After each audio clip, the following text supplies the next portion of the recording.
bigger dogs are gonna win. That was the trend. Look at these dogs right here. Look at how extreme they are. Look at the traits that they have. They're absolutely impressive. These dogs are what the evolvement of the breed is.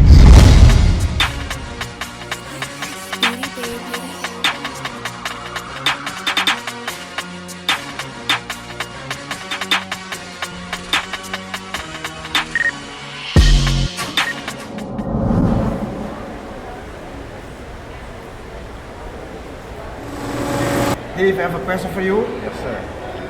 What do you think is the best bully type dog now for abkc? What is going on, everybody? It is your boy Al with the Heavy Hitter Bully Crew, and we are back with another lit video for you guys. And in today's video, we're going to be doing something a little bit different. I'm going to be reacting to some interviews with Dave Wilson. And as all of you know, if you follow this channel, because we recently gained some traction, back in the month of December, I did some videos predicting who I believe would win, the 2022 abkc Nationals. But I also have put out a recap following the event. And in that video, I told you all specifically where the trajectory of the breed was going. And when we're talking about breed involvement, these interview clips were very interesting, and I wanted to bring these to you. So what I'm gonna do is I'm gonna play the interview clip, right? You're gonna see this in the video, and then I'm just gonna respond to the clip following it. So let's get into the video.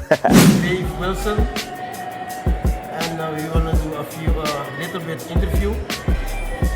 Dave, I have a question for you. Yes, sir. What do you think is the best bully type dog now for abkc? If we're talking about an individual dog, best overall, in my personal opinion, I actually think that Muscle Tones Magoo, in my opinion, is the epitome of what an American Bully should look like. Me as a breeder, I've always bred for the extremities in a dog without going over the edge.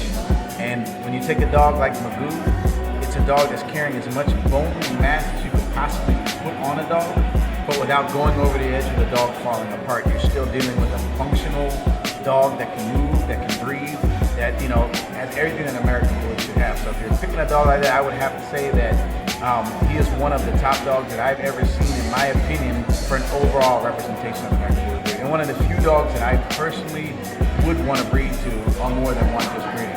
That's the type of dog I love. Okay, everybody, so that wraps up clip one. And man, did Dave Wilson drop some bombs in there. And let's put this into context. This is from the year 2015. We are currently in the year 2023. When I made that abkc Nationals video, we were in the year 2022. So we're talking about 7 years since the release of that video. And obviously, you can see the shirt, 2015 abkc Nationals. So when asked the question about who he felt best exemplified the American Bully breed, he gave the answer of Muscle Tones Magoo. And for those of you that are new, I'm gonna show you who Muscle Tones Magoo is. Look at the dome, look at the neck, look at the spread, look at the bone. The boy was incredible. He was a dog that was ahead of his time. And when you put things into perspective, right, because he says that he was a dog that he would breed to, obviously we know how that turned out. He ended up producing Demon Boy, and the rest is history, right? But why is that important? Because you need to put things into perspective. This isn't recent. And I know the current trajectory of the breed, everybody complains about, talking about these train wrecks in the ring. Why are they winning this? And why are they winning that? And trust me, a dog that has off conformation, I am in agreement with you. Those dogs shouldn't win.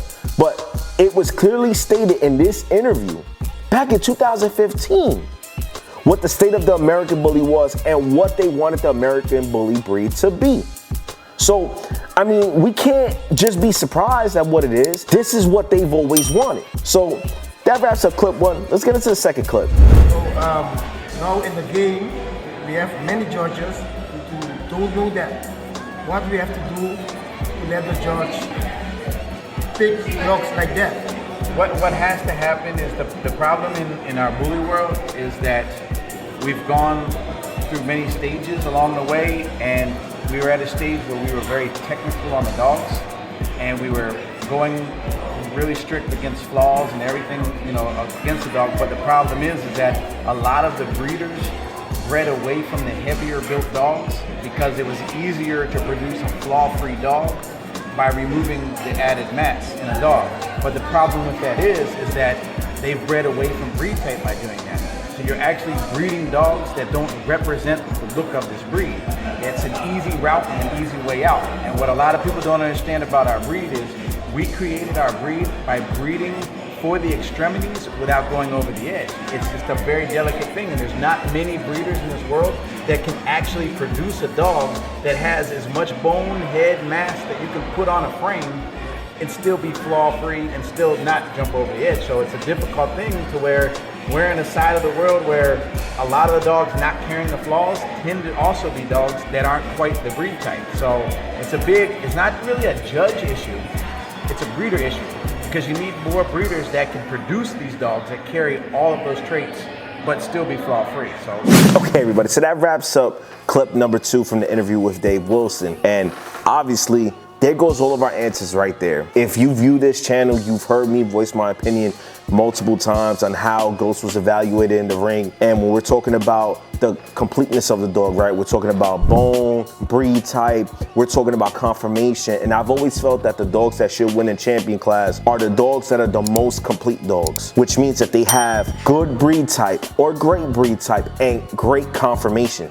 You have to combine the two. For me personally, if I have a dog with good breed type but great conformation and a dog that has great breed type but bad conformation, the dog that has the best conformation should win, as long as they are not lacking tremendously in type. You get what I'm saying? But from hearing that interview clip, that perfectly explains why we are where we at right now in the community, you know, especially when we're talking about the dogs that are winning. How many times have you went to an abkc show and people have complained about the dogs that have won? That interview clip perfectly explains why everything has turned the way it has. And it's kind of funny because when you think about it, the same conversations that we're having now were happening back then, but we never got better. It's completely mind-boggling to me. So let's get into the third clip. See a lot of confusion about the new type of American Bully and old type of American Bully. Like the more like the Stafford and the Standard and the new big build.